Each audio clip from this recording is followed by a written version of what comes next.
Hi friends, இது ஜெஸி rights. இன்னைக்கு காலையில் நான் எந்திரிக்கும்போது நான் நினச்சேன், இன்றைக்கி ஆக்சுவலாக நான் ஷூட் பண்ணுற ஐடியாவில் இல்லை, நாளைக்கு ஷூட் பண்ணலான்னு தான் நான் நினச்சிருந்தேன். ஆனால் இன்றைக்கி காலையில் எந்திரிச்சப்போ எனக்கு இருந்த முக்கியமான ஒரு வேலை ட்ராப் ஆகிடுச்சு. அப்போ நான் யோசித்தேன், இன்றைக்கி நான் எதுக்காக அப்போ அந்த நாளை வேஸ்ட் பண்ணணும், அப்போ இன்றைக்கி நம்ம ஷூட் பண்ணிடலாமே அப்படின்னு சொல்லி நான் என்னுடைய வேலைகள் எல்லாத்தையும் சட்டுன்னு மாற்றி வேலை செஞ்சுட்டேன். இன்றைக்கி ஃபுல்லாக நான் இந்த வேலையை செய்கிறதுன்னு முடிவு பண்ணிட்டேன். எல்லாரோட லைஃப்லேயும் இது மாதிரி சில நாட்கள் வரும்.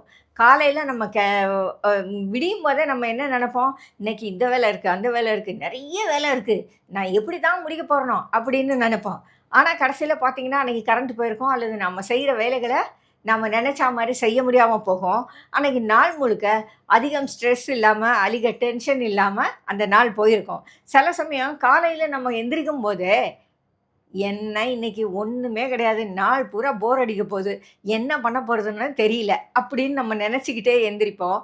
ஆனால் பார்த்திங்கன்னா எதிர்பாராத விதமாக அந்த நாள் முழுசும் ஏதாவது ஹாப்பனிங்ஸோடு உங்களுக்கு ஜாலியாக போயிடும்.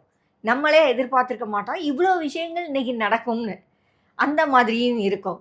நம்மளுடைய நாட்கள் ஒவ்வொன்றுமே அப்படி தான், நாம் எதிர்பார்க்காத விஷயங்களில் வேறு மாதிரி தான் இருக்கும். ஆகையினால எல்லா நாளையுமே நாம் எப்படி இருந்தாலும் அதை ஏற்றுக்குவோம். எல்லா நாளிலேயும் நாம் என்ஜாய் பண்ணுறதுக்கும், நாம் வருத்தப்படுறதுக்கும், நாம் கஷ்டப்படுறதுக்கும் எல்லாத்துக்குமே வாய்ப்புகள் இருக்கும். ஆகையினால ஒரு நாளுங்கிறது நமக்கு கிடைக்கிற ஒரு கிஃப்ட்.